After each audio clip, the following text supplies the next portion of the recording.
السلام عليكم ورحمة الله وبركاته. أهلا وسهلا بكم في فيديو جديد من قناة ماما السكولا. فيديو النهاردة هنشرح فيه كتاب كونكت بلس برايم 1 الترم الأول.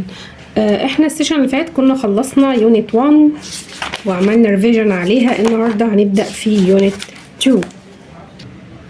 هنا الليسون 1 و 2 و 3. أول حاجة عندي الفوكابس. الفوكابلري اللي عندي بيتكلم عن ماي فاميلي. ماي فاميلي يعني عائلتي. ماي اتفقنا ان ماي دي حاجه بتخصني انا، هيز حاجه بتخص الولد، هير حاجه بتخص البنت. لما اقول ماي بن يبقى قلمي، او ماي فاميلي عائلتي، هيز فاميلي عائلته، هير فاميلي عائلتها. مين اللي موجود في عيلتي؟ براذر اخويا، داد الاب، مام الام، سيستر الاخت، جرامبا ما اقولش جراندبا، لا هي جرامبا البي سايلنت، مي انا طبعا، بيبي لو في بيبي صغير طفل صغير بنقول عليه بيبي، جرامما ماما. طيب احنا في السيشن ده هناخد حاجه اسمها adjectives. ايه الادجكتيفز ديت؟ الادجكتيفز ديت اللي هي الصفات. الصفه دي بتوصف شخص او بتوصف حاجه، يبقى دي كلمه بتعبر عن وصف شيء. زي لما اقول الولد ده طويل، انا كده وصفته بان هو ايه؟ طويل. الولد ده قصير، فوصلت الوصف بتاعه ان هو قصير. الجو ساقع، الجو برد، الجو حر، دي كلها اسمها adjective. طيب الادجكتيفز الموجوده عندي tall عكسها short، old عكسها young، kind عطوف، funny مضحك. يبقى طول مهم جدا ان احنا نحفظ الادجكتيفز. وطبعا احنا كنا شرحنا قبل كده في كورس التأسيس بتاع الجرامر لازم ابقى عارفه الافعال، وعارفه اللي هي الفيربس، وعارفه الناونز اللي هي الاسماء. الثالث حاجه المكمله ليهم بتبقى الادجكتيفز دي. طيب هنا بيقول look read and circle. اول ما اشوف كلمه circle في سؤال يبقى عايز نعمل دايره. he is الراجل ده young صغير ولا old كبير؟ لا طبعا ده old. طيب you are kind or funny. هو انت هنا بتضحك وبتلعب ولا انت بتساعد حد؟ لا انا بساعد حد. طالما انا بساعد حد يبقى انا كده على طول اسمي kind. kind يعني عطوف. لما يجيلي جزء زي كده مهم جدا معايا ان الاولاد يبداوا يقراوا بنفسهم. This is my mom. This is هنشرح دلوقتي يعني ايه this is او بتتكلم عن ايه. This is my mom. هذه تكون امي. This is my dad. ده بابايا.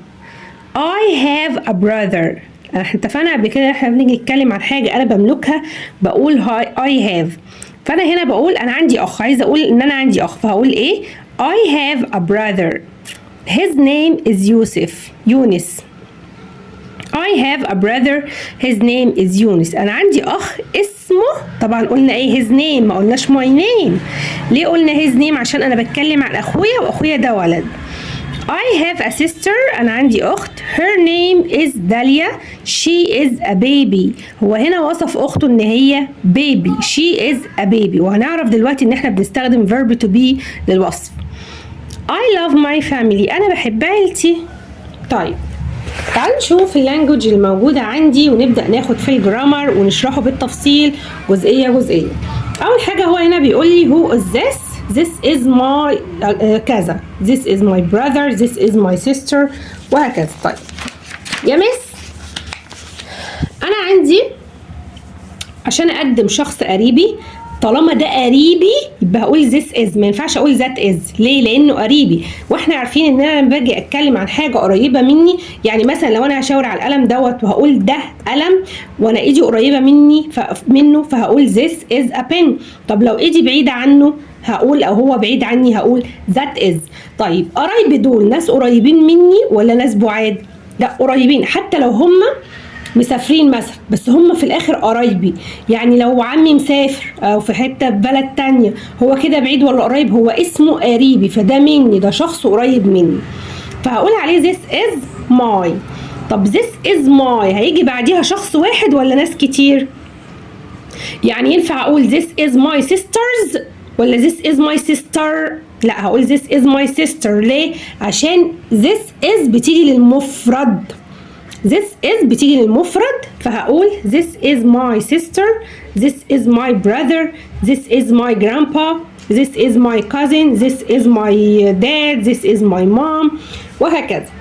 طيب عندي بقى هو دي بتسأل عن أشخاص عاقلين، يبقى هو دي بتسأل عن العاقل، دي اسمها أداة استفهام.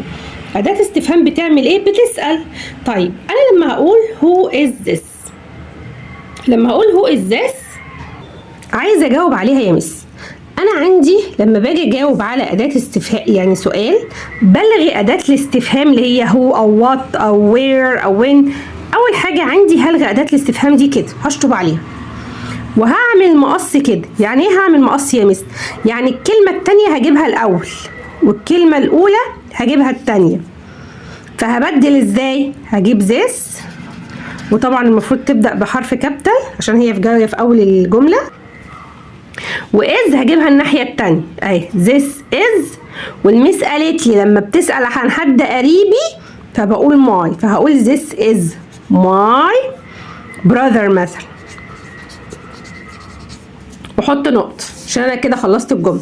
طيب هو از ذس، ممكن بقى ندي اسئله كتير بالمنظر ده والولاد يحلوه. هو از ذس هلغي اداه الاستفهام اللي اسمها ايه؟ اللي اسمها هو، وهعمل المقص. يعني ايه مقص؟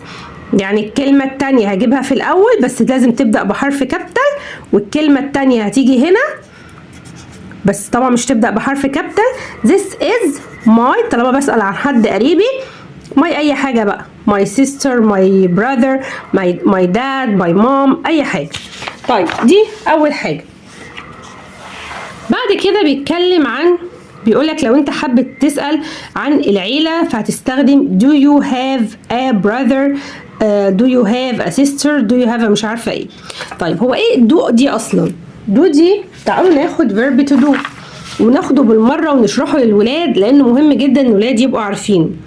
verb to do بيتكون، دو اصلا معناها يفعل او تفعل، بيتكون من حاجتين. اول حاجه اسمها دو، تاني حاجه اسمها داز. عنده عيلين اتنين، دو وداز.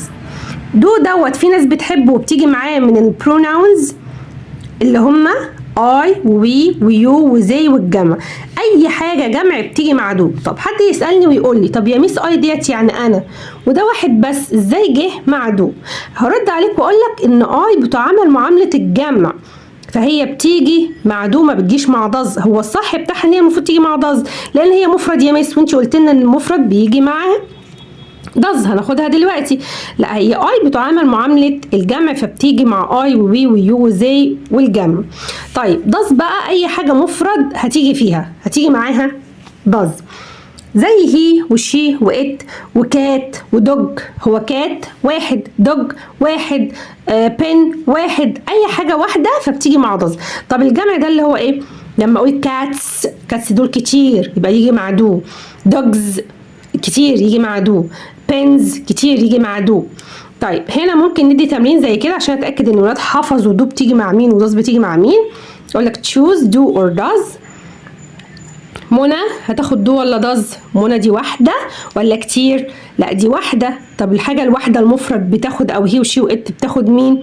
بتاخد داز. وخلي بالنا ان منى بتاخد شي اصلا، لو هعوض عنها ببروناون فهتبقى شي. طب هو مسهلها عليا، هي بتاخد داز. طب اي، لا اي بتاخد دو. داد داز، وي دو. طيب تعالوا نشوف هنا بيقول لي كاتس. كاتس هنا هتاخد ايه؟ دو ولا داز؟ كاتس دي مفرد ولا جمع؟ لا دول كتير يا مس عشان فيها اس الجمع فيبقى تاخد دو. طب parents بابا وماما الاباء هياخدوا دو ولا داز؟ parents بقوا اتنين يبقى هياخد دو. pens جمع برضو هتاخد دو. دكتور ده واحد فهياخد داز. طبعا الحاجات التانية سهلة ان احنا نحلها. طيب verb to do negative. ايه verb to do negative ده؟ ازاي انفي verb to do؟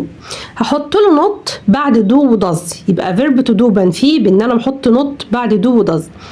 دو هتبقى دو نوت، والاختصار ده اللونج فورم بتاعها او الفول فورم بتاعها، انما ده الشورت فورم. الشورت فورم ده الاختصار بتاعها. طيب تاني حاجه داز نوت، الاختصار بتاعها بكتب داز زي ما هي وان ابوستروف تي. الكومه اللي فوق دي اسمها ابوستروف، ما ينفعش اجيبها تحت هنا غلط، ولا ينفع اجيبها تحت هنا، غلط، هي بتيجي فوق كده، فوق من هنا كده. يبقى don't، do not، او don't، does not، او doesn't.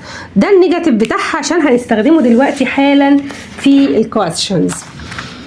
طيب verb to do question بيقول له do you have a sister. هو هنا بقى عايز، انا لما ابدا اسال عن حد من قرايبك فهقول لك do you have a sister، عايز اعرف انت عندك اخت ولا لا، او انت عندك اخ او لا.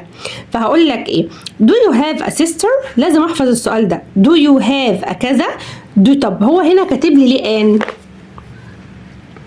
ان لو جالي مثلا كلمة بتبدأ بحرف فاول فلازم يجي بعديها ان. لو تفتكروا الارتكل بتاعتنا اللي هي الآ وان، الآ بتيجي قبل الحرف الكونسونانت، الكلمة اللي بتبدأ بحرف كونسونانت، والان بتيجي قبل الكلمة اللي بتبدأ بحرف فاول. طيب هو هنا بيقول لي do you have a sister، هجاوب ازاي على السؤال ده يا مس؟ طالما السؤال do دي طالما جت في اول السؤال معناها هل تمتلك. do you have a sister، هل تمتلك اخت، هل انت عندك اخت؟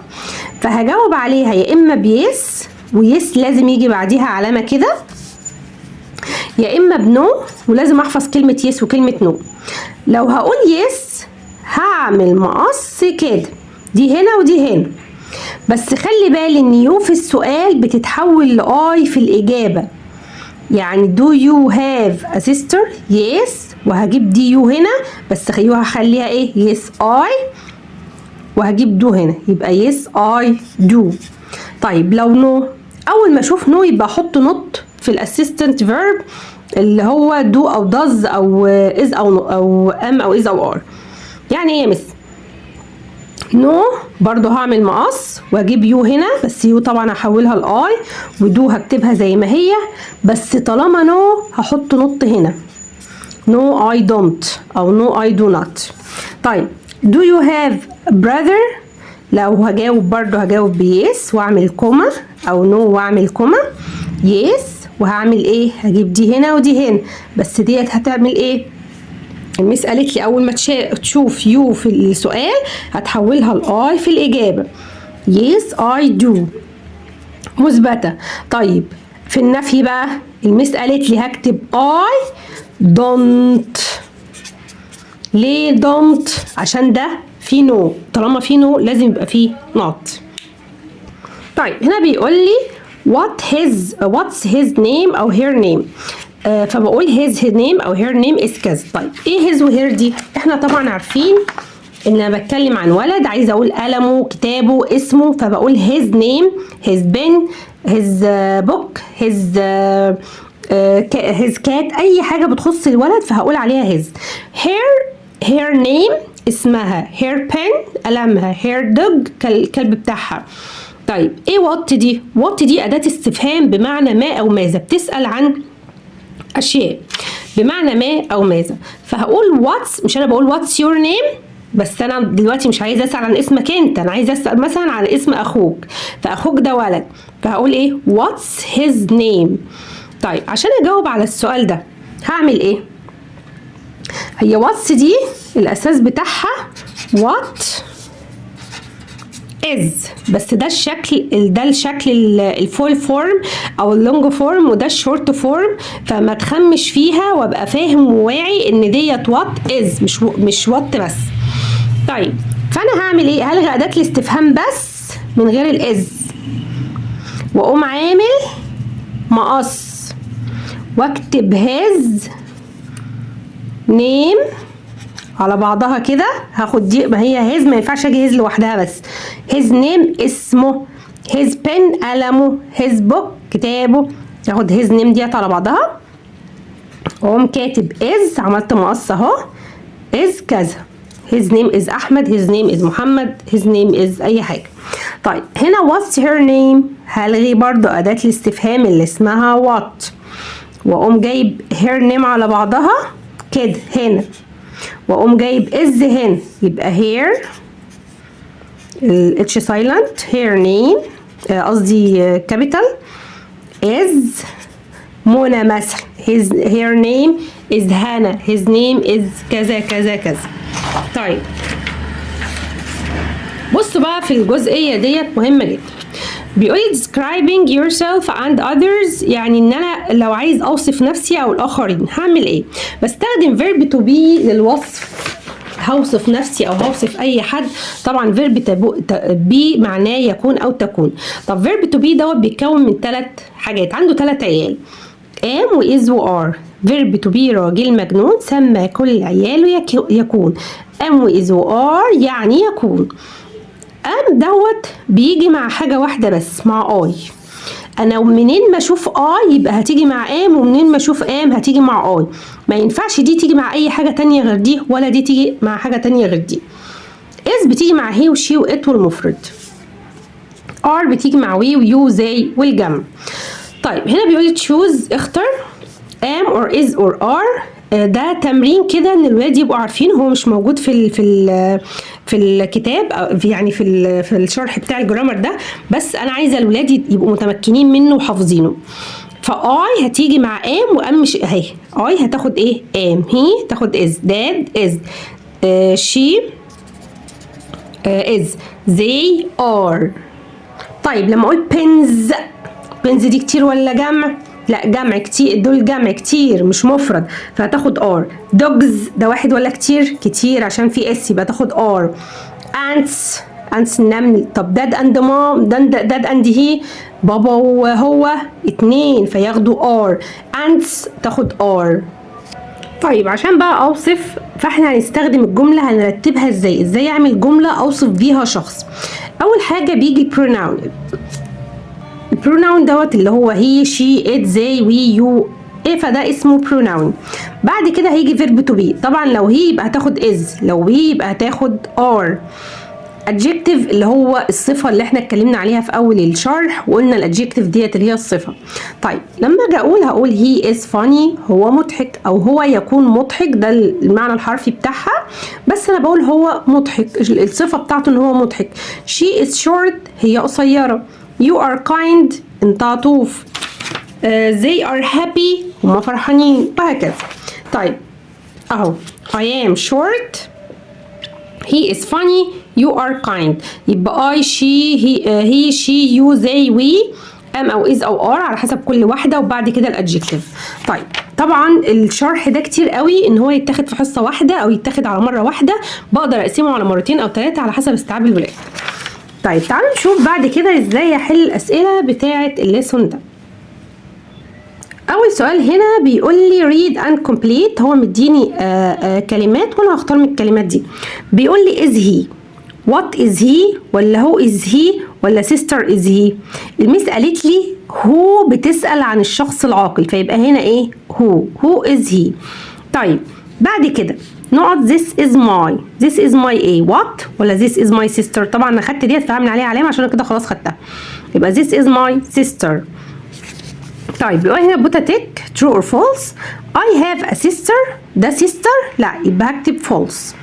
this is my dad، دي dad لا طبعا يبقى هكتب false. he is young، ده صغير مش كبير يبقى صح. his name is Ali، هو كاتب اهوت I am Ali يبقى صح. طيب تعالوا نشوف كده this is my dad ولا mom. عشان اعرف الاجابه لازم اكمل السؤال، محدش يقرا لي السؤال لحد هنا ويسكت، لا في كلمه hair. طب hair ديت بتاعت الولد ولا البنت؟ بتاعت البنت، فيبقى كده اكيد دي mom. طيب نقط do ولا does you have a brother. yes I do. you بتاخد do ولا does؟ بتاخد do يا مس، يبقى هختار do. I has ولا I have؟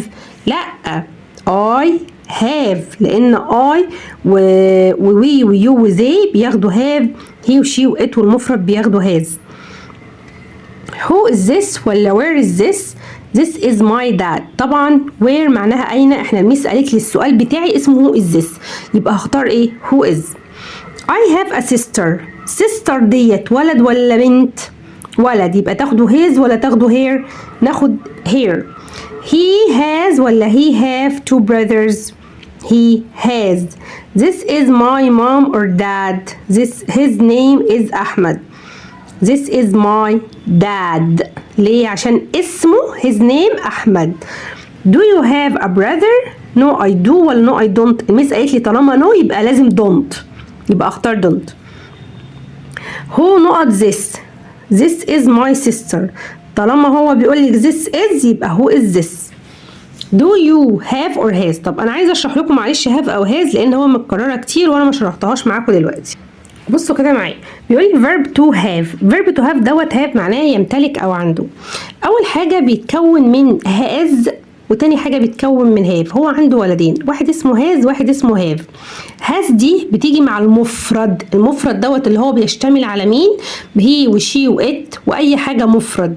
cat, dog, mom, dad, baby، اي حاجه مفرد. sister, brother وهكذا. طيب have بتيجي مع I ووي ويو وزي وتجمع. طب يا ميس هقولك ما هي I مفرد، ليه جت مع have؟ عشان قلنا قبل كده ان I بتعامل معاملة الجمع وبتيجي مع have او do. طب لو قلت choose has or have، they تبقى they have، we have، she has، it has. طبعا هو كده هيبقى سهل علينا الشغل في الكتاب.